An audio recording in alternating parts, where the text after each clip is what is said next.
So welcome back to another episode of PES History. Today we are taking a look at PES 2015 in 2024. This game came out in 2014, so it's been 10 years. And in terms of reviews, IGN gave it a 9 out of 10, GameSpot 8 out of 10, and TechSpot 82%. 94% of Google users liked the video game. You can see that Konami was advertising PES 2015 as the best sports game at Gamescom. You can see all the different magazines and companies giving it a very, very high score there. And then you take a look at the real reviews from Steam. People said that this game was awful, so it is what it is there. But then you've got IGN that says 9 out of 10. After an extensive rebuilding process, PES 2015 is a series back to its best. It embraces its PS2 era roots. I don't know what to believe anymore when it comes to reviews. I guess let's see what it's like in 2024. Here is a look at the PES 15 menus. As you can see, you've got a few tiles there for some quick shortcuts. Then you've also got the match tiles as well. Competition is there. You've got the official Champions League license in this game and the Europa League license and the AFC one as well. You've also got the Copa Libertadores and Sudamericana. Football Life shows you My Club, Master League and Become a Legend.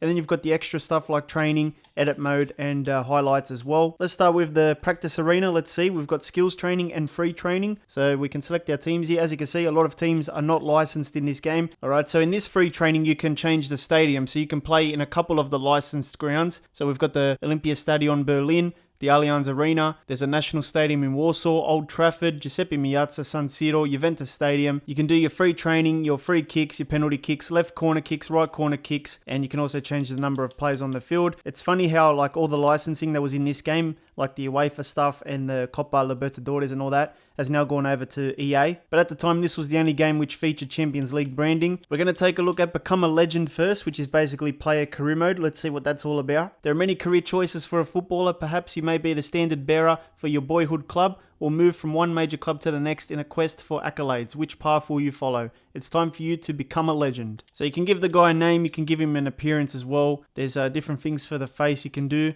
Hairstyles, which was always my favorite because Konami haircuts were not very good. The hair just looks like it's sort of super glued to the guy's head. You know, it doesn't look real. Got the wavy haircut, look at that, permed. Then we've got the special haircuts, which is the Roberto Baggio hairstyle. So here's 52 kilos and that's 100 kilos. So essentially double the weight.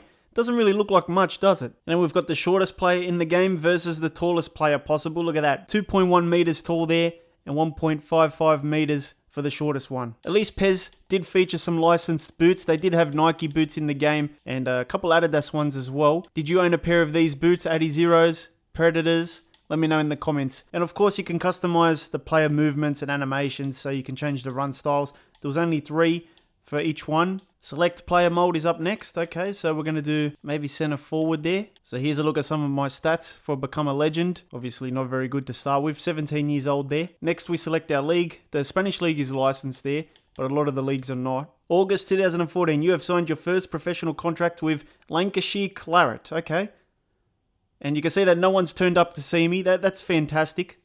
Imagine being a player that's joined a new club and no one even came to see you. Look at this. You're running around an empty stadium by yourself, shooting promo material for Twitter. So here's the menu. Obviously, you know, very basic. Konami menus have never been the best. Manager's trust level 56. And then we've got the team. Couple stats there. And some news at the bottom. Some quotes, I guess. You can take a look at your data. Okay. And then we've also got the training, which you can set up, I think. And then we've also got the career records. And then we've got my team info. So you can check your schedule, results. So it looks like we have some sort of training match to start with. That's pretty much Become a Legend. Let's move on to manager mode. What sort of manager do you want to become? Who are your heroes? Perhaps you want to oversee the building of a dynasty by being a one-club man, or maybe you prefer to go from one team to another once you have won your fair share of silverware. You may even want to take up the national team job and lead your nation to the top. And at the time, this was a better edit mode for the managers than FIFA 15, because FIFA 15, you couldn't even do this to your manager. Your manager in FIFA didn't even exist until like FIFA 20 anyway. Yeah, so Konami was way ahead in terms of the edit mode for the managers. Could give the guy a beard or a moustache. Could adjust the thickness as well. Let's give him the special Baggio haircut today. Always one of my favorites when I play PES. Look at that. Let's see what we can do for his display pic. This is like uploading an Instagram display picture or something. Look at this. Imagine putting that up. Jeez. It took EA so many years to add glasses onto your manager, but PES already had that, even in PES 15. Look at that. So every year the contract gets renewed and other clubs can offer you a deal as well. So let's go to Manchester United. They're the only licensed team in the Premier League. August 2014, you joined Man United as their manager. New manager walks onto the Old Trafford field and there's no one there to greet him. besides a person filming him. Look at this. He's shooting promo material for Facebook and Twitter, and maybe YouTube as well. But no one's there to see him. No one cares about this fake Budgel lookalike. There's your menus for manager mode. Look how basic they are. Konami, once again, do not have the best menus, but you can see your club ranking, the finances, the next match, your team's trust level, and of course your manager's name, just in case you forget. Now let's take a look at some of the menus. So you've got your game plan, the training as well. So you can put players on a passing plan. Pretty basic stuff. Edit squad numbers as well. Negotiations, which is like your transfer stuff.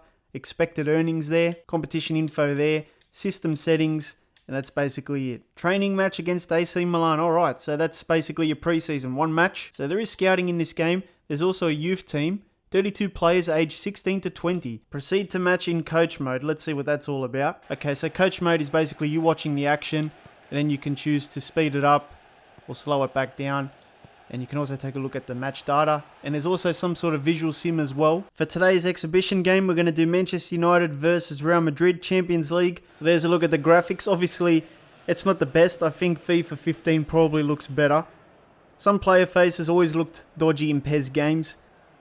Yeah, I think EA beat PES in the graphics department back then. It might look better on your screen, but the players do look a bit pixelated from a distance. Even the fans don't look too good. The ad boards aren't even clear as well. So the graphics clearly are not very good. They gave it good reviews, you know. All the reviewers said 9 out of 10. So it must be one of the best ever PES games. Let me know if you did play this game, if you have any memories of it. Here's Rooney. He's going to go long. Oh, what a ball. Look at that. Here's Falcao.